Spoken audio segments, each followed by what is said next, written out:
This crowd rises to its feet. Vaccaro slammed it home. Garland left wing, free ball. Perfect! Garland went to the lane, locked him. Mobley, pow! And Allen blocked the shot at the rim. Pow! With the left hand and a foul.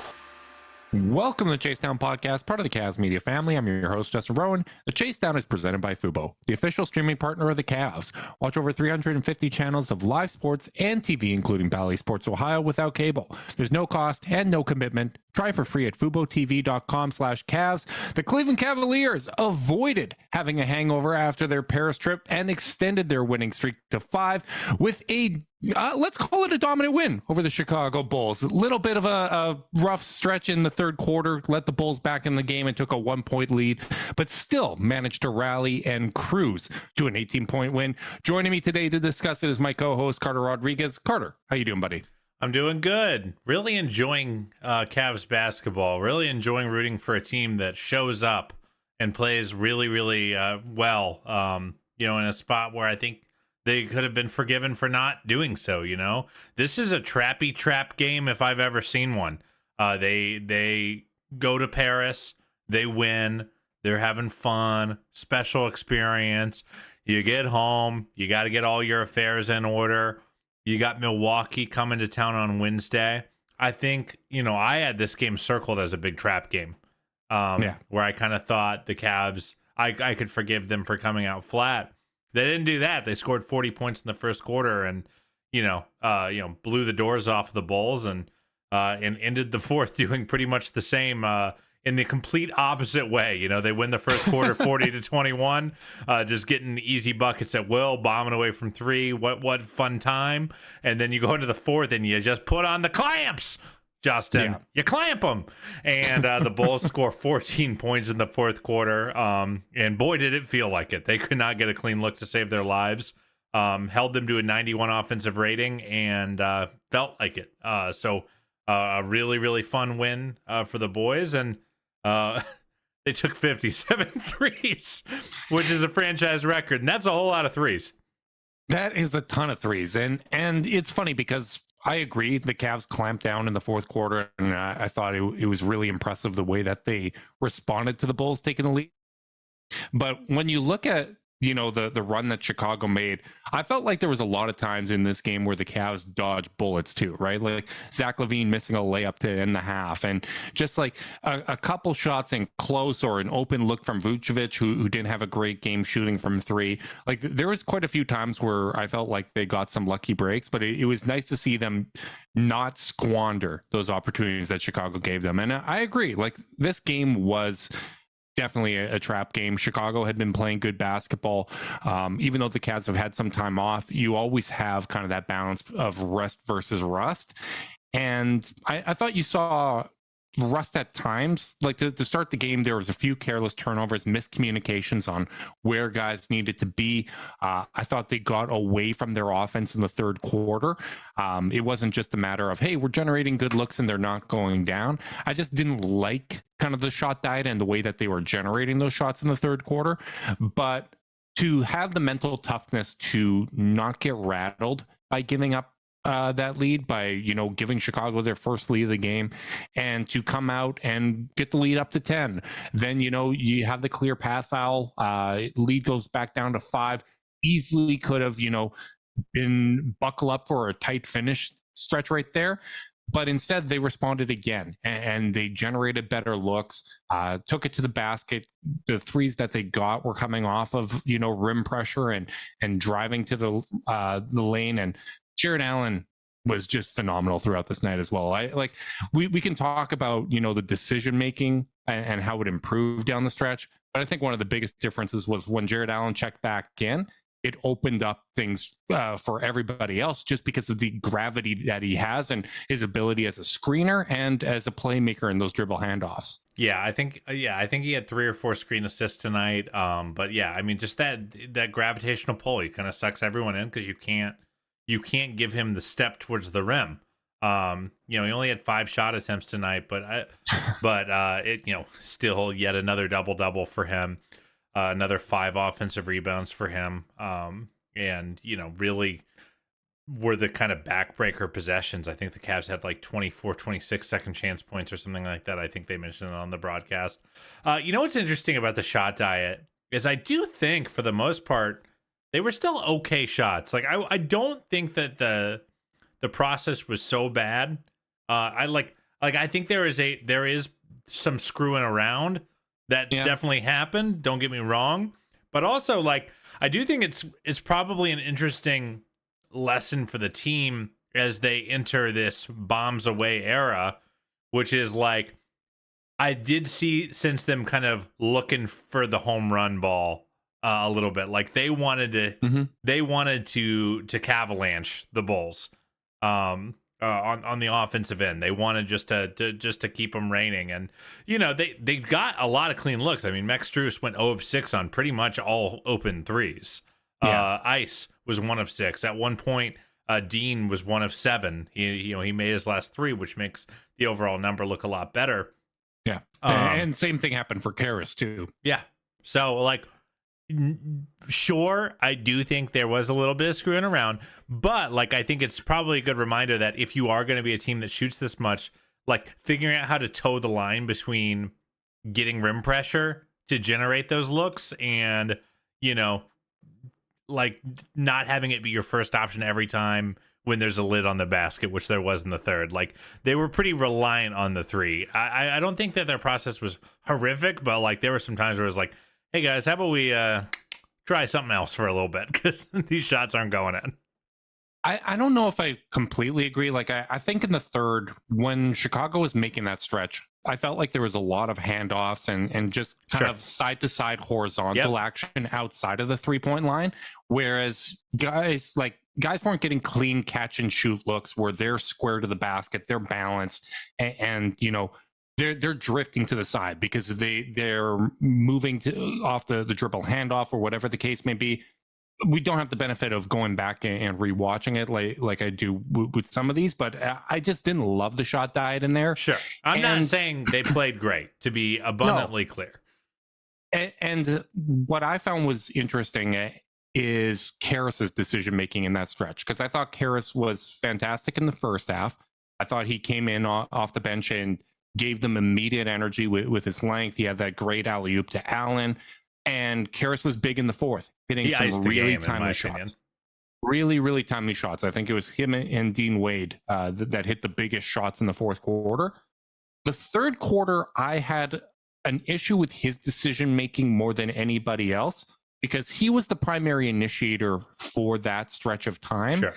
And when you're in a situation like that where basically you're playing Karras as the backup point guard, we've talked about in the past how it's difficult sometimes to get Craig Porter Jr. minutes because he and Karras can't really share the floor. And when Karras is playing as well as he is, you're going to go with Merrill. You're going to go with the other spacers for those lineups.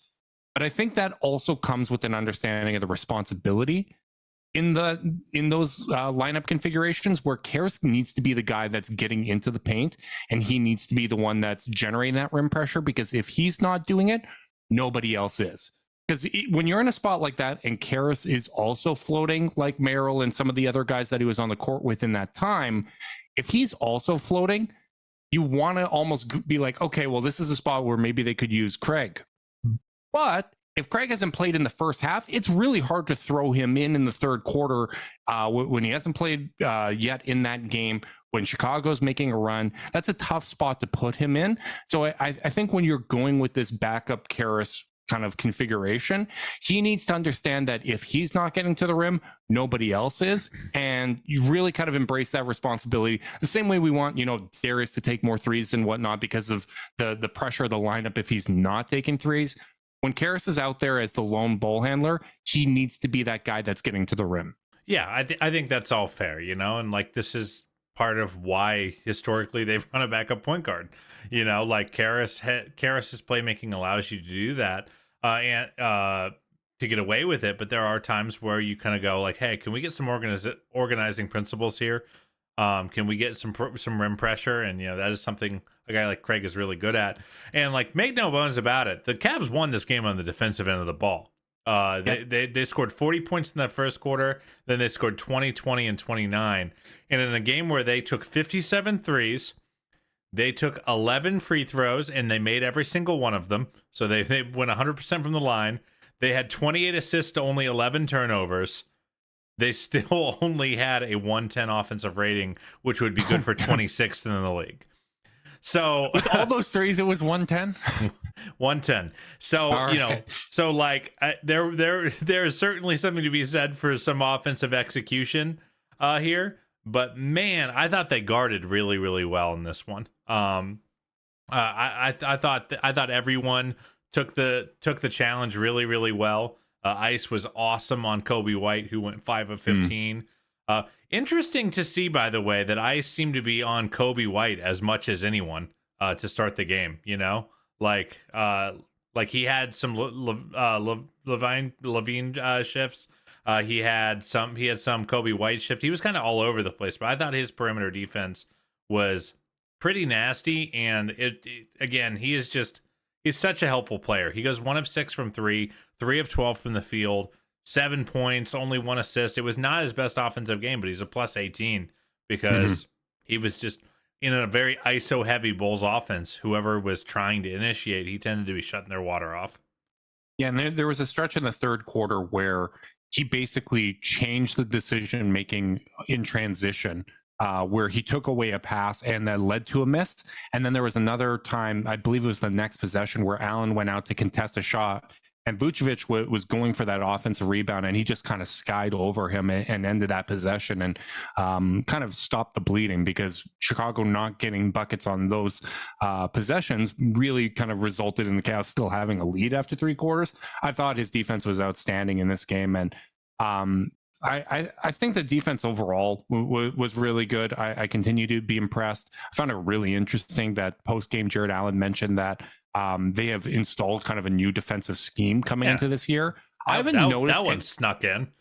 Yeah, I haven't noticed anything dramatically different in terms of how they're defending. So I would love to kind of get an elaboration of what that is. But he mentioned that, they're feeling more comfortable, and that is certainly popping. Like when you go back, you watch the film, when you watch the Cavs play night in and night out, they look more comfortable with what they're doing defensively. And that's a big accomplishment when they're out there without their best defensive player. Like I think that is something that they can really feel proud of. And obviously, we understand that it's been a weaker part of the schedule. The competition is going to have some effect on that. But if you're concerned about the execution and process over results, executing and doing a good job of stopping these teams is a step in the right direction and gives you confidence that you're going to continue to be able to do so against the best teams in the league. Yeah, it's just been, again, I know I'm a broken record on this, but they're 10-3 since Evan and Darius went out. Since a lot of people rightfully were like, is this season just gonna be a season killer? They have survived, they have thrived. I'm not sure if Darius got the wiring in his jaw out today or not. Not sure if that got confirmed, but if not today, it's happening soon. He should be starting to ramp up per all reports here soon. And man, just feels like they've survived. And some of these gripes, it was funny while you were very rightfully kind of noting some of the playmaking deficiencies in the third quarter. My mind couldn't help but drift just a little, because it was like, shouldn't be a problem soon. Yeah. And that's not to say that's not valid and important that Karras play makes at a hye level. But dude, I'm rambling as hell. People, exciting, everybody. But everybody it's just exciting. To this podcast. Like just knowing that we're not going to have to depend on players to go so far outside of what their initial roles were to win, because we've got players way outside of their initial expectations right now. Again, Tristan Thompson is just playing a cool 15 to 20 minutes a game, and it's just not a problem. It's been really, really exciting. It's been really, really fun. Another really good Tristan game, I thought, in the defensive end. Really, really battled with Drummond and Vucevic, and and Bulls threw out some weird lineups, man. They came back with a Drummond Vucevic front court, which is shades of the Cavs just a few years ago. All you needed was JaVale McGee at small forward to really kind of complete that lineup. And Thonmaker at shooting guard. And then letting Andre Drummond just go iso ball. Those were good times. Like the reason I focus on the third quarter is, like, I think so much from this game and so much from this stretch has been primarily positive. So anytime I can kind of get like those instructive little things to focus on, I like to zero in on it. But you're right. Like, when they're fully healthy, when Darius and Mobley are back, those second unit minutes are likely going to be Karras and Donovan together. Like, I think that's probably a safe assumption. And probably Jared Allen would be out there too. I actually want to get into what we would like to see in terms of, 10-man rotation and lineups a little later in the podcast. But you're going to have that supplemental playmaking there. You're going to have guys that can apply that rim pressure there. This should be a short-term thing that we're talking about. But I just continue to be so impressed by how they've handled this stretch. It was really fun. And you talked about Tristan briefly. It's so great seeing him out there in 13 again. Oh, it was breaking my brain, man. The universe is at peace. Seeing him sky in for that offensive rebound where he dunked it was great. If we're going to focus on some of the negatives, I'm a little bit concerned with Max Strus's knee. When you look at, they only played the one game last week, and he's been dealing with some knee soreness. Game time decision for this one. JB commented basically saying, hey, he wants to play. We're going to give him the opportunity to play here. I just didn't feel like he had his normal lift. So hopefully that's something that, can be resolved with time and is nothing too serious. But if I can jump in real quick on that, if there is if there is a time for if Max needs to take, a week or two off, like, it's so funny how much the way Merrill has broken out has made me feel safer about that.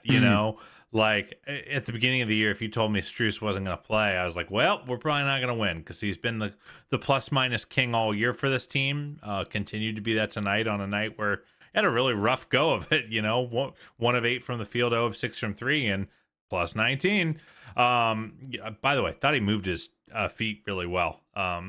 He had a couple ISOs against Levine, and it was like, damn, this is really, really good. That, and also he caught a chase down block, Carter. Oh yeah, gotta love it. That caught his own chase down block, more specifically. That's what I mean. Like, he basically almost palmed it. Like, he lost control briefly, but he brought it back in with the one hand. And I rewound it. Like, I was like, I'll catch up in a commercial break, because I needed to see that again. I needed to figure out what the hell happened, because I don't know how many times I've seen a player do that. So obviously, he's not completely limited, but I just thought, he didn't have the same kind of explosiveness and pop that we've seen. Yeah, a lot of threes were missing short. Or came out a little flat. I hope he I do hope, obviously neither of us are doctors, always can slap that disclaimer on the pod, but do hope that it's one of those things, because Max is gonna be like, I'm fine. I feel like if there's any player who would be like, I'm fine, don't worry about me, it would probably be Max, just based on what you hear and what you see. But if he does need a little bit of time, like, the team actually looks really, really deep on the wings right now in terms of helpful players. And I think that's, again, the biggest takeaway from the stretch is, like, I just feel like JB has a lot of levers to pull coming out of the stretch, because he just knows so much more about the deep end of his roster. Yeah, like, if Strus needs to miss some time, I feel pretty confident that Sam Merrill's got us back. Just like I always know Zoom has our back with this podcast. Support for this podcast and the following message comes from Zoom. 500,000 businesses connect using Zoom, a single platform for phone, chat, workspaces, events, apps, and video. Zoom enables real-time collaboration for teams around the globe. Zoom, how the world connects. Carter, we talked about guys that kind of went through hot and cold stretches from 3 in this game. Donnie was on fire. Donnie came out. Donnie was awesome in this game from start to finish. Yeah, there was. I actually liked. I thought that the rest did a pretty good job in this game, kind of letting contact go. Like, I think both teams were allowed to play kind of physical, vertical defense without getting into the defender's airspace. 27 combined free throws. That's my kind of basketball game. Yeah, and both teams were standing there kind of complaining, taking it to the basket, and that's the sweet spot. That's where I want to be, where it's, there's a little bit of a bump, but you still kind of have to finish through it. But like I just thought his finishing overall was great. We talked about how, hey, like the jumper's kind of come and gone recently, but it seems like he's finding a groove from behind the 3-point arc, which is really encouraging ahead of Darius getting back and ahead of such an important stretch for the Cavs in terms of the opponents they're going to play. But I thought his game was awesome overall. Again, continues to compete on both ends of the floor. I thought there was a few instances of really flashy and nice playmaking in this game. And I just continue to be impressed that it doesn't feel like when we need a lift, he will take over and kind of score in bunches. But it doesn't feel like this is the Donovan Mitchell show at all times. Like he really has done a good job of not dominating possessions while still dominating the game in terms of his impact. Yeah, I just thought he was crazy north-south player tonight. He was not really doing a lot of the side to side.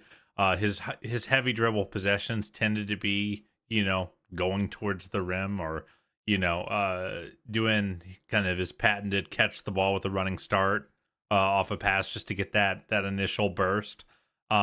He looked like that running back Barry Sanders type rim attacker today. I thought he played strong and in control. And then on the defensive end, he had a real feeling for when we needed splash plays.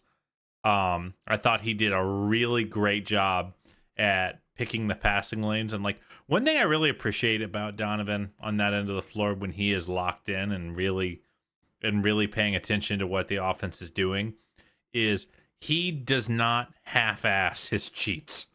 Like if he's cheating, he is flying in. I'm going to go to another football analogy. He's like a cornerback who's jumping a route. He did one dig down. I think it was on a Vucevic or maybe it was a Drummond post up where they caught it on the block and kind of made their move, and he was there the second they turned and ripped it. I just think his hands are so good in those moments, and his explosion, I think it kind of catches teams off guard when all of a sudden, he goes into full turbo mode and makes those plays. I thought I thought on individual matchups, he did a really nice job, I thought he was really good on both ends of the floor today. I thought this was a superstar game from Donovan, in a way that a relatively quiet 34-7. Just in terms of total control of the game. And, frankly, I just think they felt his absence when he wasn't out there. Yeah, I completely agree. And, especially the minutes that he was out of the game and Jarrett was out of the game as well. We've had stretches where that's really worked, and there's times tonight where that worked, but you definitely felt it in the third quarter. And the thing that blows me away watching him, like that Euro step and how much body control he has always kind of surprises me. But when he gets to kind of that last step where he covers so much ground horizontally, normally when someone makes that wide of a step, they're leaving the ball vulnerable to be blocked because they just don't have any pop left, right? Like all of their energy has been used going left to right. And then there's a little bit of a scoop and you hope that you kind of got around the defender. The fact that he's able to elevate off of usually that right leg and rise up and kind of absorb contact and get it high off the glass, that is just so ridiculous. I just don't understand the physics of it. I'm just so damn impressed by watching him play. Like he is a 100th percentile athlete attacking the rim for his size. I mean, again, there is a difference between what the Cavs have had at the guard and wing positions in the non-LeBron category over the past, 10, 15 years and what Donovan is. He is a true above the rim finisher because he has that vertical pop after he expends all the energy to get past the guy in the first place. Mm-hmm. Yeah, I completely agree. And man, Donovan Mitchell, good at basketball.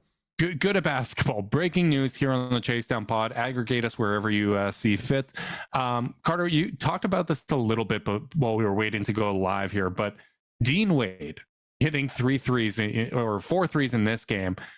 Anytime you can get this volume, like this was what we were talking about a couple podcasts ago, where when Dean Wade is doing what he does in his best games, where he's rebounding as well as he did tonight, defending as well as he did tonight. Like, in a tough matchup, he only had 2 fouls, and he had the DeRozan matchup quite a bit. Like, I felt like the rebounds he got were really impactful as like super contested. He was battling. Jarrett was really battling again on the glass, which I think we gave Jarrett his praise, but we didn't mention the rebounding. But Dean, like, when he is performing in this role and he's playing as well as he did tonight, that is what we need from that backup 4 position. That is exactly the kind of 4-3 play that you need.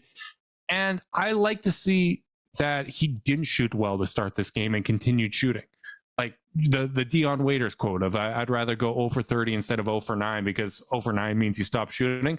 I want to see him keep taking that. I don't want to see record scratches. I want him confident, pulling those shots. I want every single player, when they get a quality look that's open from 3, a catch and shoot opportunity, you cannot turn those down. And I think they've done a lot better job over this stretch of not turning those down. And that's something that I'd really like to see continue. You know who else likes it when Dean Wade shoots is the Cleveland Cavaliers. Every time he makes a 3, the whole bench loses their mind. Tristan Thompson talked in the post game about how much he needs to kind of embrace the fact that he's earned it every step of the way and needs to shoot those 3s and embrace that he's earned those shots.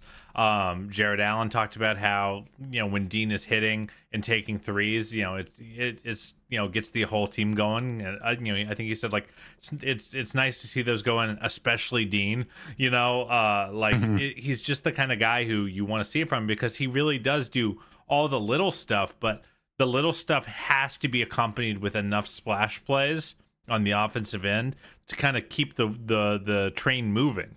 I think the direct quote I said before we started recording was, if Dean just makes 3 threes a game, I don't really care how many he takes. Yeah. He's the perfect 8th man, 8th, 9th man for this team.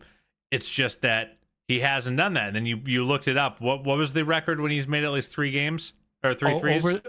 Over the last 3 years, it's 10-4, which is like great indicator that when Dean hits shots, they win. However, but the real number is it's only happened in 14 games, and I don't think that's a skill issue. I think it's a volume issue. So, like when he's shooting like that, everything just starts to click in and make sense, Like you can weather a guy like George Niang going cold a little bit because, like, okay, George might not have it in, this quarter, this half. Let's go to Dean, and Dean can give us 80% of the shooting, but, 120% of the defense. Like, he just gives you so much flexibility for this team. And, like, obviously consistency. It's funny. It's like, with Niang and Wade, it kind of feels like consistency is the one thing that we're missing out of that backup. Well, right now starting 4, but eventual backup 4. Like, I'm just not sure what to count on a game-to-game basis. But, like, when either of them plays well, and again, they really only need one to play well once they're healthy. It just the whole game starts to feel so different. And I think this is another good example. Like, I think this stretch is illustrative of what we've talked about in the past, which is like the decisions players are making out there, like that's their own. Like we can talk about like coaching philosophy to get up more 3s and whatnot. We've talked about, pace and all these other discussions, but really it comes down to decision making. Like we've said in the past, like Darius needs to take more 3s. Like that needs to be his mentality. He's looking to get other guys involved. He needs to take them. Okoro needs to take those open 3s when he's there. Dean needs to take those open 3s when he's there. And you start to see, like, I love to hear, Tristan postgame talking about how they get excited and how they get on Dean to take and make those 3s. That's what you want to see. Like, you want the teammates holding one another accountable. It's clear that is a message from top down. Jared said a couple games ago that this was the point of emphasis. This is what we've been told as players to do all season. This is what we wanted to be doing. And it really comes down to, consistent decision making the right decisions under pressure, because I think that's going to be one of those tests as well. It's easy to do that when you're up 12, you're up 15 against the Nets or you're against Chicago, to kind of take those open shots that are there. Are you going to do the same thing in a 2-point game against Milwaukee? Like that to me is the next hurdle. But it's encouraging that even down 2 of your best players, historically your most impactful offensive player and your most impactful defensive player. It's encouraging to me that they can find such effective offense with this group. And it's really coming down to that shot distribution. Obviously, this isn't updated for tonight. As you mentioned, they had a 110 offensive rating tonight, so this number is going to come down a little bit. But since Garland went out, the Cavs have a 120.9 offensive rating. That's great. Anytime you're over 120, that's elite. That's amazing. That's what you want to see. And it's almost as good as last year's starting five with Isaac Okoro at the small forward, which was 121.6, which is like historically good offense, even though they didn't have that 3-point volume. If you can replicate that level of offensive efficiency with this group, it just goes to show you what an impact the analytics and having the right shot distribution can have, and how much of how much that can even kind of the talent gap when you're in these situations. And I think it's just so clear that this is something that needs to continue when the Cavs get healthy. Something, first off, I don't actually want to respond to that because I just agree with all of it. And yes, I mean, I think it's all correct.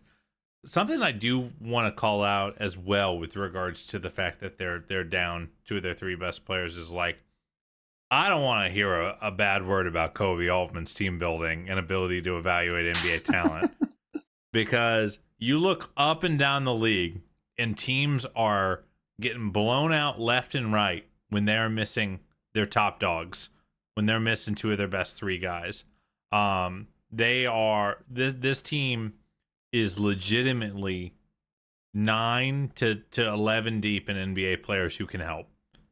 I mean, there are not a lot of teams that have that depth. I've been preaching it for 2 years now, is that the most important factor in the modern NBA is not top end talent for winning regular season games at a high end number. It's you just can't have guys who can't play.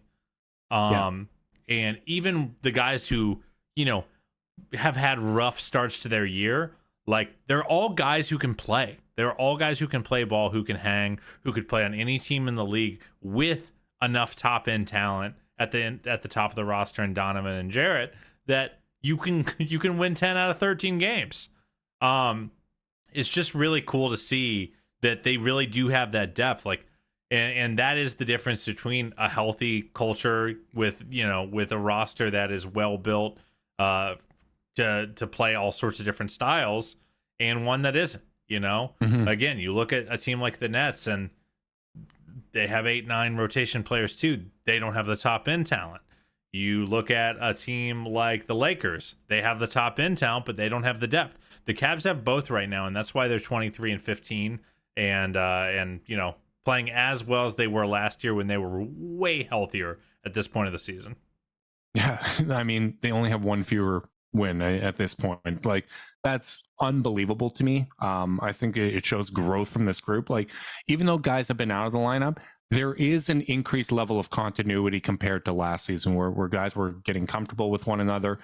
You went through that playoff failure against the Knicks, and guys looked kind of within, right? Like you see Jared Allen playing so physical and chasing those boards and the intensity in these premier matchups that he's had. Donovan, I think he's been playing fantastic basketball. We've gone in depth about that. Like, Isaac Okoro's playing more confident and having more impact on the game on a nightly basis. Max Strus has brought so much. And it's funny to see the Cavs with this much depth and still think, okay, you've got Amani Bates, who is looking great in the G League and is going to push for opportunities. Craig Porter Jr., who's looked great in the opportunities that he's had.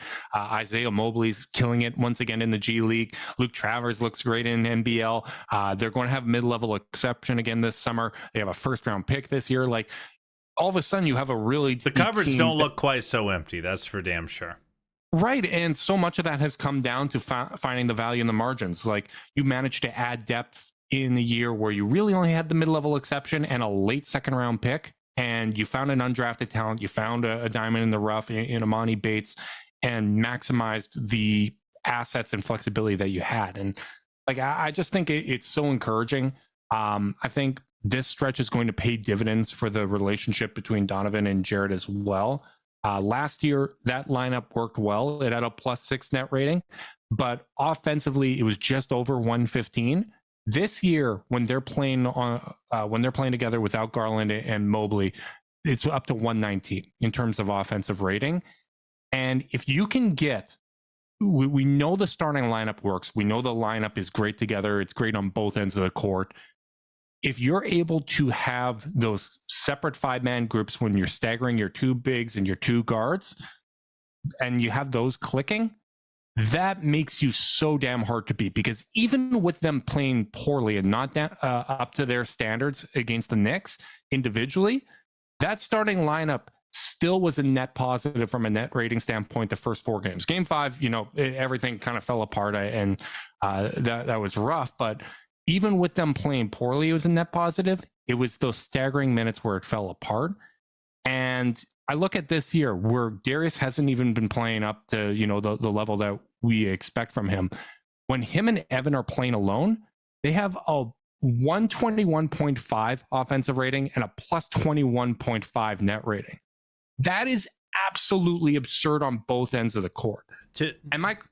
Go ahead. Yeah, and just to add to my point from earlier, with those numbers in mind, again, it is not about just having your best 5. Like, obviously, your best 5 are really important, and luckily, the Cavs' best 5 lineups have been good. But more important in the modern league is just not playing lineups that stink. And the Cavs have a real chance here to just never play lineups that don't work, based on what they've learned in this stretch and just based on the depth of the roster. Yeah, I completely agree with that. And we actually started having this conversation a little bit in our Discord. I want to get your thoughts on it. If you're going to have, let's say, 10-man rotation, 2 groups of 5 when you're staggering, we know who the starters are going to be. Do you have a preference? Obviously, I think it's fair to say Darius and Mobley, speaks for itself. Donnie and Allen, that's the other group. Do you have any preference on who you would pair with each of those guys?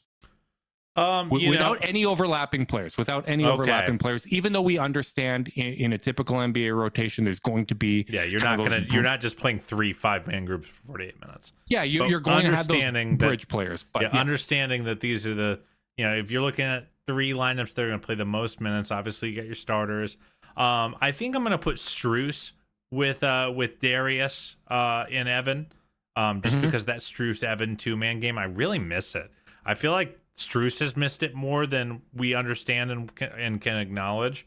So I think that extra off-ball shooting really makes that tough to guard.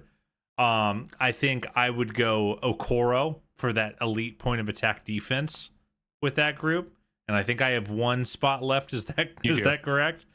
I'm really hoping you don't take mine. Oh man, maybe it's Merrill. Okay. Merrill or Dean. Merrill or Dean, I would probably go. Okay. And then with Donovan, I think what's left over is Niang, Karras, and then I guess either Merrill or Dean, right? Mm-hmm.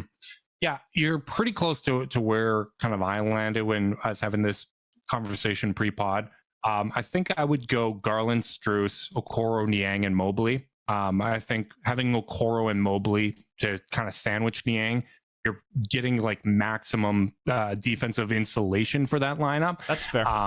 And you also kind of can use Okoro for a little bit of ball handling, or as a screener for Garland. You have the Strus and Mobley 2-man game. I completely agree there.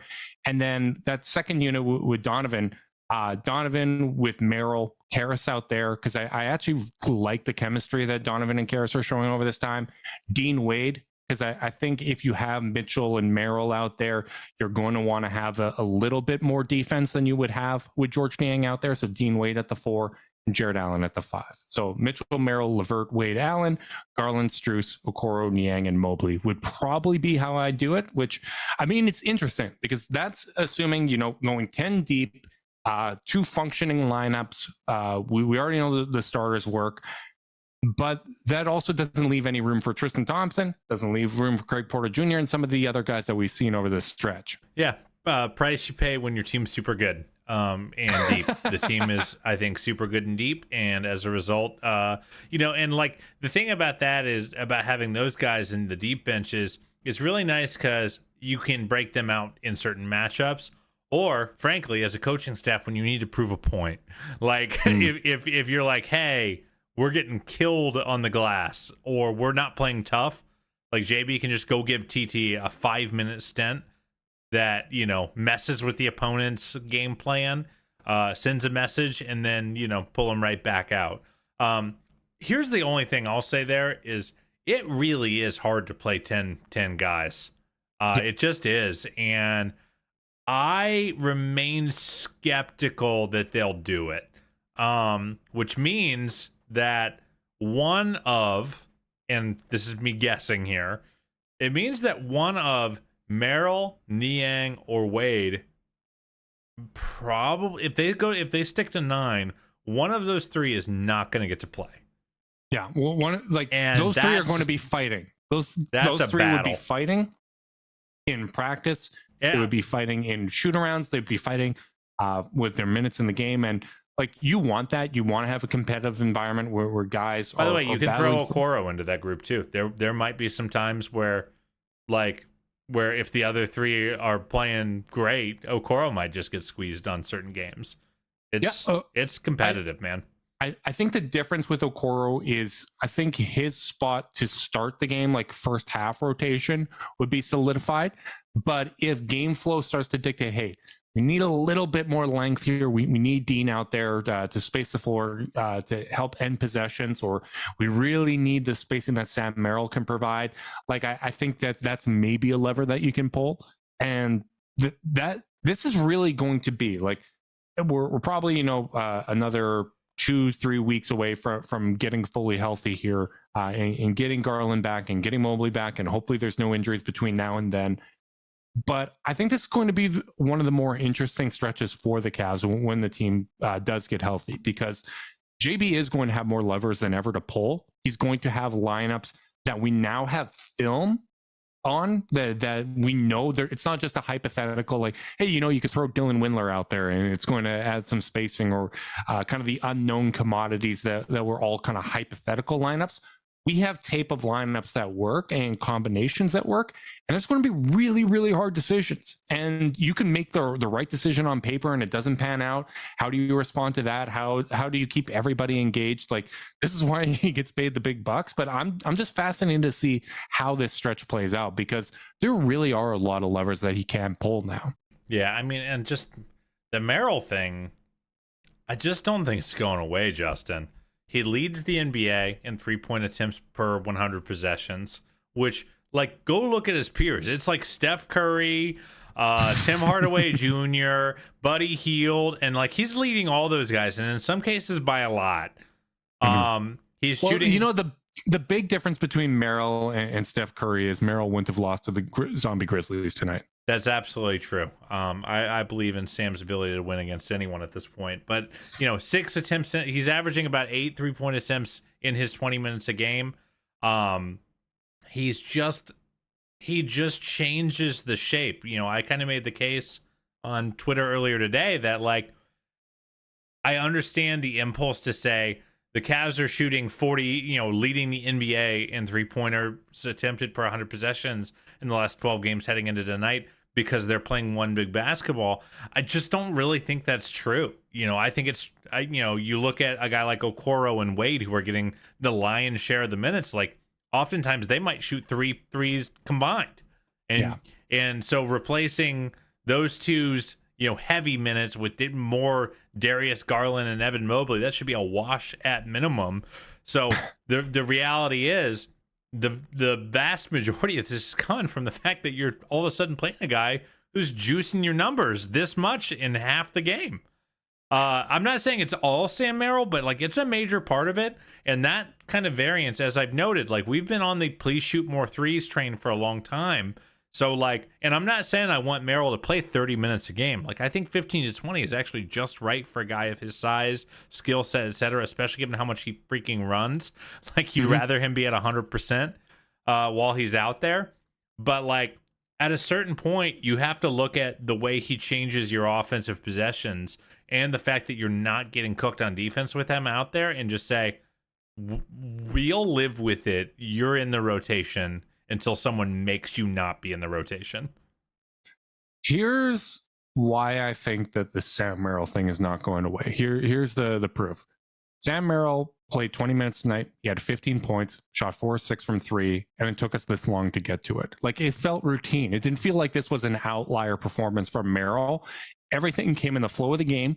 Him making 4 of 6 threes wasn't surprising. He competed hard on the defensive end. He got a big steal and finish in transition when they really need it. He made some timely passes and just continued to play that connector role. Like, yeah, like, I think this is a guy that I didn't think that there was going to be any way that when we talk about, hey, we're kind of whittling down the rotation to 8 or 9 here, I didn't think there was any way that I could think, hey, Sam Merrill has to be in that. But I kind of feel like he has to be in it. Like, I just think what he brings, like, it's why we kind of pined after Luke Kennard. Like, this is exactly we have the Luke type Kennard of at home now. And this one plays better defense. No, but no, like, exactly the type of skill set that we wanted from a Luke Kennard. I think he's bringing that to the table, and I don't think you should look a gifted horse in the mouth here. Like, this is something that the Cavs need to latch onto and to continue to embrace. Yeah, I just want this team, I keep going back to the fact that the Cavs were often playing an 8 or a 9-man rotation where you only had 2 3-point shooters that were really, really good. Like, elite 3-point shooters that required hard closeouts in order to guard them, or you'd be inviting death. The Cavs now have Darius, they have Donovan, they have Max, they have George, they have Sam. That's a ton of guys that inspire fear when they're open from 3. And I just think from a versatility perspective, it's hard to beat that. In terms of a knockout punch perspective, it's hard to beat that. And right now, and we'll talk about it when we get to postseason prognostications and stuff. There, Sam Merrill is the kind of guy whose frame eventually might get him played off the floor. I mean, even Kyle Korver was a guy who we saw dips. Once you're playing against a fully game planned playoff opponent. So I'm not saying that there's no end to this, but for the regular season, I think you're going to win more games if you have Sam Merrill in your rotation than you would if you don't. And the interesting thing too is that kind of movement shooting, the spacing, like, you get that from George Niang and you get that from Sam Merrill, and we understand that there's certain matchups where one might not be able to play as much and you need to take them off the floor. But I think it's very rare that a team has the personnel on the court at all times to pressure both of those positions, to be able to really expose someone with Merrill's frame, or to be able to attack Niang in space from the power forward position. Like, you might be able to go to one or another depending on the matchup. So it's not just kind of a blanket thing of, hey, Niang can't play in this series or Merrill can't play in this series. Like, you might be able to pick and choose your spots of where you're inserting one of those guys to the lineup, but what they bring in that skill set is so similar and it's so important. And that's the type of versatility that you want to have going into a playoff series, or a playoff run, I should say, because one matchup, it might work, other matchups, it might not, right? Like, that's going to be one of those things to keep an eye on. Yeah, man. What a fun stretch. Really, really fun. And thank you to the Cleveland Cavaliers for buoying my spirits, and hopefully all of Cleveland's spirits, after a rough wild card weekend for our respective favorite teams.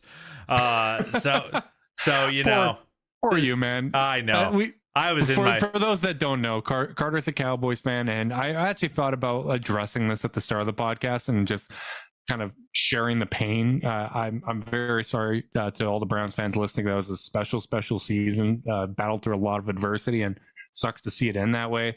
Carter, I feel for you a little bit. Not a ton, but I feel for you a little bit because at this point you just got to be used to it with the Cowboys. It's funny, I'm not, and that's what's really cruel. I was so emotionally healthy going to the game. Like, hey, you know, we might win, we might lose. You know, it's single elimination football. It was a really fun season. And then by the end, I was doom spiraling so hard. In fact, I've been trying. I got my wife a little CarPlay attachment for her phone. Or for her car, you know, so she can have Apple CarPlay in the car. And we've been having a heck of a time mounting the thing. And my brother pitched this new mount to put it on, and he said after the game's over, you should try to put this new thing on. I said, Nate, I honestly don't know if my heart can take more failure tonight. You had already been mounted enough for one night. I was so in my field, and you know, I appreciate how nice Cleveland fans were to me after, because everyone hates the Cowboys. So you know, it was nice to commiserate a little bit. But the Cavs have certainly buoyed my spirits with this 5-game win streak. Yeah, and you know, this is going to be a really interesting stretch for them. Obviously, this will be my last podcast for a little bit, heading off on vacation tomorrow morning. But it's a tough stretch, but the fun thing about stretches like this is when you're not really expected to win, if you steal one of these wins and you're able to keep some of this momentum going, man, that's just one of the best feelings in the world. And Cavs are in 4th right now. They got a little bit of breathing room tonight. Looks like the Pacers are going to lose. The Knicks Heat lost won in Orlando. overtime. Miami won, but you know, Miami's going to be there all year. I think we can just kind of expect it to be fighting them for seeding the rest of the way. But the Cavs have done a lot to help kind of weather the storm, put themselves in a great position, and hopefully we can have a healthy second half of the year and really see what this team is made of. So big thanks to everyone that tuned in live on YouTube. Make sure you like and subscribe, click notification bell so you know when we're going live. If you're listening via podcast and you want to support us, leave us a rating, leave a review, subscribe, unsubscribe, resubscribe, and help cook those books. If you want to be part of Chasedown's exclusive Discord chat, send a screenshot of the review to chasedownpod@gmail.com. However you choose to support us, we really do appreciate it. Make sure you guys are staying safe out there. Until next time, go Cavs.